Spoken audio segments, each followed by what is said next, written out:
Hi guys, welcome back to my channel. So if any of you guys caught my last video, you would know that the RevAir recently launched in the UK. So I had the opportunity to work with them at their press launch a couple weeks ago, but I had braids in at the time, as many of you saw, and so I didn't actually get the chance to try it out on my own hair. So that's what I'm going to do today. However, I actually wanted to see how the RevAir would hold up in comparison to another very popular hair dryer appliance, and that is the Revlon One Step hair dryer brush. So I'm going to compare the two of these. Wow, that was painful. So I'm going to compare the two of these on 5 main points, and then we will see how the two hold up against each other. Okay guys, before we get into it, you already know what to do. Don't forget to hit that subscription button, and also don't forget to hit the notification bell so that you don't miss out on any videos that I post. Alright guys, let's get to it. Ooh, don't we look good together? There's a reason why they watch all night long.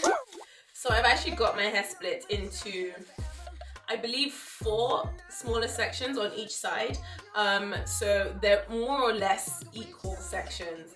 So what I'm going to do is I'm going to do one section with the Revlon, and then I'm going to do the opposite section on the other side with the RevAir, and we're going to go until I finish my entire head.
Okay, guys, so I'm gonna, why am I breathing so heavily?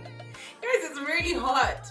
Okay, so, number 1, time per section. So you guys saw the first section. The first section for the Revlon blow dryer took, what was it, 4 minutes 25 seconds.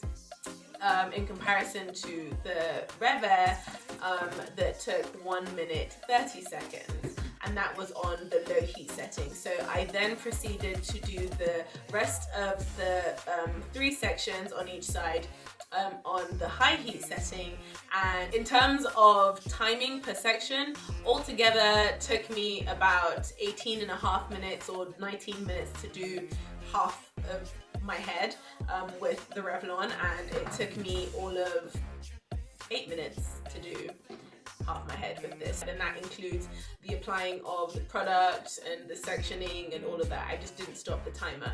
So the next thing I was going to compare the two appliances on was the amount of manipulation that it required in order to achieve the results. So obviously I think it goes without saying that this took a lot of effort. For all of the 4.5 minutes you are drying your hair with this, you are constantly brushing, which again, I don't necessarily know if that's a good thing, especially considering I'd already detangled my hair. So yeah, I mean, I know they say that it's a one-step thing, so you shouldn't have to detangle beforehand, so you can detangle and dry at the same time. But let's be honest, like, if you have natural hair, are you really going to be detangling your hair after you've washed and conditioned it? I don't think so.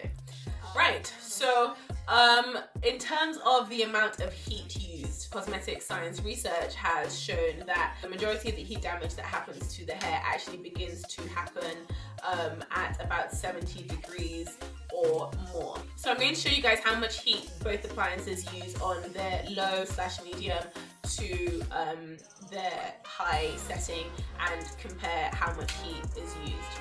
So, the Revlon.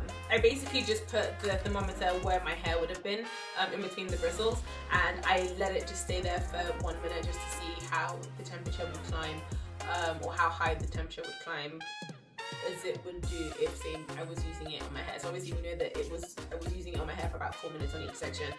So I only kept it there for 1 minute. It was still climbing when I stopped. So on the low to medium setting, the temperature is, I don't know if you guys can see this, but it's 80 degrees, 80.7.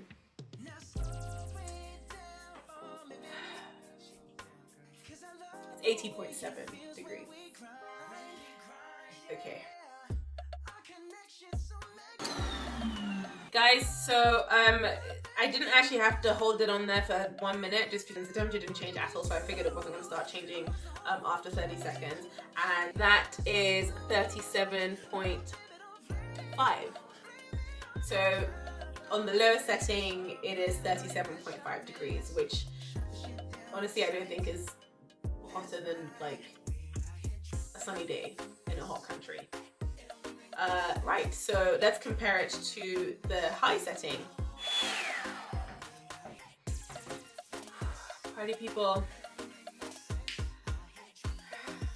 I'm just gonna go ahead and show you what it is. Yep, that's 105.7. No, 102.7.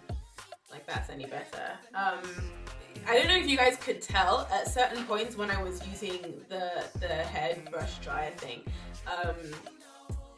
I kind of took off my hand and I shook it just because, like, upon touching my hair it was just really, really hot, and I couldn't physically hold on to it. I mean, kind of makes sense considering my hair was probably around 102 degrees, which is hotter than boiling water. Guys, I mean, when you think about it, would you pour boiling hot water on your hair? Like, when you think about it like that, I feel really, really, personally, I feel very, very disgusted with myself right now.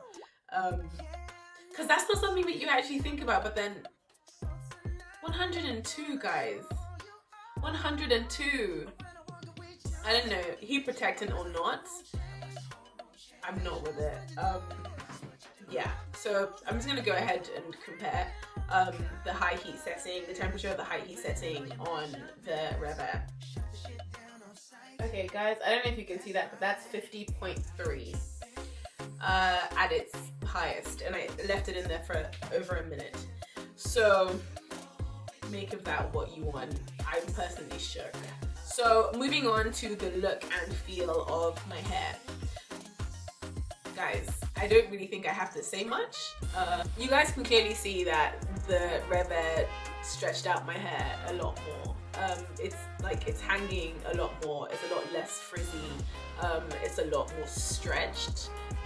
It's a lot easier to run my fingers through, and I didn't actually really have to do any extra detangling, which is ironic because the product that is a brush means that, like, the product that's a brush that's supposed to do, like, you know, super detangling and have your hair looking stretched out. I look crazy right now. You can tell it's a lot poofier. I don't know, I kind of find it funny how with all of the brushing and all of the heat and all of the stretching and all of the time that it took to get my hair dry with this product, it still didn't end up stretching my hair. The fifth and final point that I'm going to compare the two appliances on is basically size and portability. So again, this is pretty light. It's also not that much bigger than your standard hairbrush. So this is my standard hairbrush. In terms of size, like, they're really not, like, this is clearly bigger, but it's really much, like, it's not that much bigger. So in terms of portability, this is very portable. On the flip side, this is the RevAir. So including the vacuum hose. So it's not light, it's definitely not easily portable, or as easily portable as the Revlon brush dryer. So yeah guys, all in all, like taking all of the 5 points together, I think it's pretty clear, and I don't even think it's just my opinion, like the facts are there, in terms of which hair dryer I think is better for hair in general. I don't imagine that the results would vary so drastically depending on your hair type. An additional point that I would say is definitely worth considering is the price point of both of these. Now, I know a lot of you have seen reviews on the RevAir on like other YouTube channels, so I know that you probably already know that it's not necessarily a cheap product at all. And so in comparison to the Revlon, which is about £35 on Amazon, you can just add a 0 onto that and get the price of the RevAir. Now, so that might be like, not might be, but it's probably a definite big consideration point for anyone that is looking to purchase either one of the appliances. But I don't know, I guess it just kind of depends on what your priorities are, and I think for what it gives you, and even if for no other reason but to save your hair from accumulated heat damage, if I had to pick between the two, even considering the cost, I think I would definitely say that the RevAir still wins for me. Right guys, so I went ahead and revved this side of my hair just because it was really bugging me. So as you can see, I am now looking like a sane human being. Yep. So these are the results from the RevAir. So guys, I'd actually really like to know how you guys think both of these products compared to each other. So if you can pop your comments in the comment section below and let me know which ones you guys would prefer. I really hope you guys enjoyed this video. I really hope it was helpful. Thank you guys again so much for watching, and I'll see you guys next week. Bye.